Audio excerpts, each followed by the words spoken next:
आज की वीडियो है कॉलेज का प्यार। अंकिता और विनय एक ही कॉलेज में पढ़ते थे। दोनों के एक कॉमन फ्रेंड ने उनकी मुलाकात करवाई थी। पूरा ग्रुप साथ में घूमते फिरते खाते पीते रहते थे। पर अंकिता और विनय की नज़दीकियां बढ़ने लगी। देखते ही देखते उनको एक दूसरे से प्यार हो गया। अब वो दोनों अकेले वक्त बिताने लगे। भाग में घूमना, साथ में मूवी देखने जाना, साथ में पढ़ना, वह हर चीज एक साथ ही करते थे। देखते ही देखते कॉलेज खत्म हो गया और उनका मिलना भी कम हो गया। एक बार अंकिता और विनय दोनों एक समुद्र किनारे बैठे थे। अंकिता ने विनय से कहा, अब तो हमारी कॉलेज भी खत्म हो गई है, अब हम एक दूसरे के साथ वक्त कैसे बिताएंगे, और अब जल्द ही मेरे घर वाले मेरी शादी करवा देंगे। विनय ने उसका हाथ पकड़ते हुए कहा कि अंकिता तुम चिंता मत करो, मैंने एक दो कंपनी में अप्लाई कर दिया है, बस कुछ ही दिनों में मैं अच्छी नौकरी पर लग जाऊंगा, फिर हम अपने अपने घर में बता देंगे। 2 हफ्ते बाद ही विनय को अच्छी कंपनी में नौकरी मिल गई, जैसे कि उन्होंने तय किया था। उन्होंने अपने अपने घर पे बता दिया। विनय की माँ तो मान गई, पर उसके पिताजी नहीं मान रहे थे। और यहाँ अंकिता के घर वालों ने तो साफ साफ इनकार ही कर दिया था। वो दोनों बहुत परेशान होने लगे कि अब क्या होगा, कैसे वह अपने घर वालों को मनाएंगे। बहुत दिन हो गए, दोनों का एक दूसरे से बात करना भी कम हो गया था, क्योंकि अंकिता के घर वालों ने उसका फ़ोन ले लिया था और उसके लिए रिश्ता ढूंढ रहे थे। वो कभी कभी अपनी सहेली के घर जाती, तभी विनय को फ़ोन कर पाती थी और बस हमेशा यही कहती कि विनय तुम जल्दी ही कुछ करो वरना मेरी शादी हो जाएगी, मैं तुमसे बहुत प्यार करती हूँ, तुम्हारे बिना नहीं रह पाऊंगी। विनय भी उससे हमेशा आश्वासन देता था, पर उससे भी नहीं समझ रहा था कि वह क्या करे, कैसे अपने घर वालों को मनाए। यही सोचते सोचते वक्त बीतते जा रहा था। दोनों बहुत परेशान रहने लगे। विनय घर पे न कुछ खाता था न ही बात करता था, बस पूरा दिन शांत शांत रहता था। ये देखकर उसकी माँ से रहा नहीं गया और उसने अपने पति को समझाया कि मुझे मेरे बेटी की खुशी से बढ़कर कुछ नहीं है, और अब अगर उसकी शादी होगी तो अंकिता से ही होगी, आप कल ही उसके घर जाके उसके माँ बाप से बात करो। अगले ही दिन विनय के पापा अंकिता के घर गए और अंकिता के माँ बाप से बात की और उन्हें समझाया कि हमारे बच्चों की खुशी में ही हमारी खुशी होगी। मेरा बेटा एक अच्छी कंपनी में काम करता है और उसकी तनख्वाह भी अच्छी है, वो आपकी बेटी को खुश रखेगा। विनय के पिताजी की बात सुनकर अंकिता के माँ बाप मान गए और शादी के लिए राजी हो गए। विनय और अंकिता की शादी धूमधाम से हुई। दोनों बहुत खुश थे। वो अपने हनीमून के लिए शिमला गए। हनीमून से लौटते ही विनय अपने काम पे लग गया। दोनों की जिंदगी हंसी खुशी बीत रही थी। उनकी शादी को अब 2 साल होने वाले थे, पर उन्हें अभी तक बच्चा नहीं हुआ था। घर वाले रिश्तेदार सब लोग अंकिता से हमेशा यही सवाल पूछते थे कि खुशखबरी कभी दे रही हो, पर वो हमेशा मुस्कुराकर बात टाल देती थी। विनय और अंकिता भी बच्चा चाहते थे, पर उन्हें हो नहीं रहा था। बहुत डॉक्टरों को दिखाया, सब टेस्ट भी करवाए, लेकिन कुछ फायदा नहीं हुआ।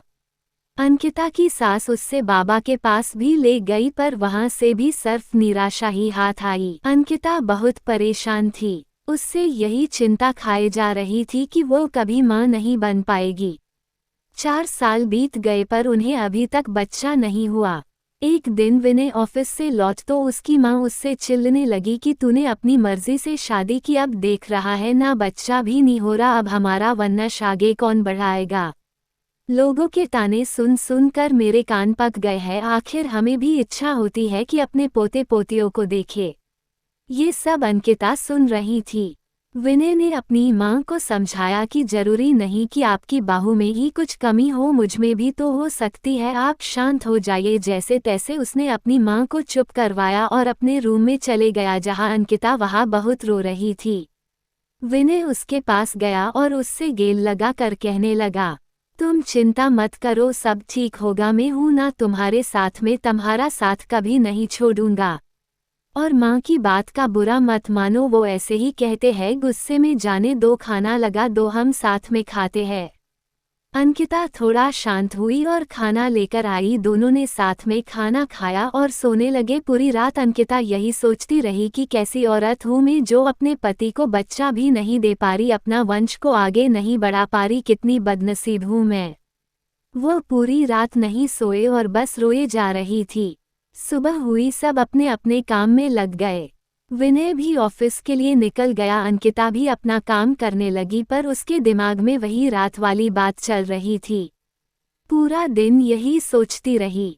रात को जब विनय घर आया तो अंकिता ने उससे खाना दिया और वो दोनों अपने कमरे में सोने की तैयारी कर रहे थे कि तब अचानक अंकिता ने विनय से कहा कि क्यों ना हम एक बच्चा गोद ले। अब हमें तो बच्चा नहीं हो रहा, क्यों ना हम किसी बच्चे को गोद ले और उससे माँ बाप का सुख दे और हमें भी बच्चे का सुख मिल जाएगा। विनय ये बात सुनकर बहुत खुश हुआ।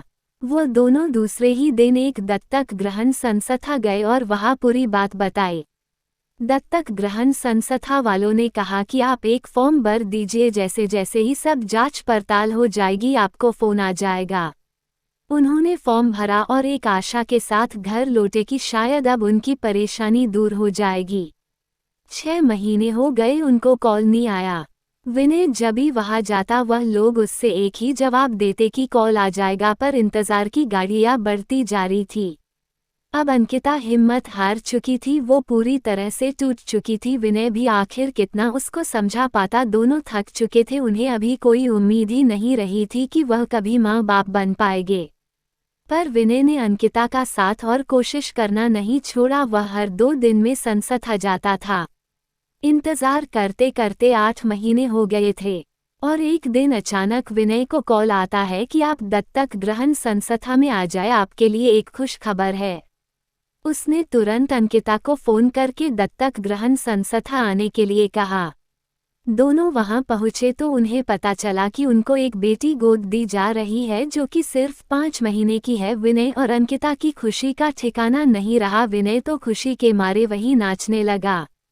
वो दोनों उस बच्ची को लेकर घर आए। विनय की मां ने उनका पूजा की थाली से स्वागत किया। उन्होंने उसका नाम किरण रखा, जैसे वो उनकी जिंदगी में आशा की किरण हो। वो सब बहुत खुश थे, आखिर उन्हें अपनी बेटी जो मिल गई थी और वह अच्छे से खुशहाल जिंदगी जीने लगे। बस यही होता है प्यार, जो हर वक्त में तुम्हारा साथ दे और यकीन दिलाए कि हमारी परेशानियां हमसे छोटी होती है और हमें कभी अपने जिंदगी में उम्मीद नहीं छोड़नी चाहिए। विश्वास हो तो हम सब कुछ पा सकते हैं। दोस्तों, उम्मीद करती हूँ आपको हमारी कहानी पसंद आई होगी। कहानी पसंद आई हो तो वीडियो को लाइक करें और चैनल पर नए हैं तो चैनल को सब्सक्राइब करें और नोटिफिकेशन बेल को जरूर दबाएं ताकि हमारी सारे वीडियो का नोटिफिकेशन सबसे पहले आपको मिले। धन्यवाद।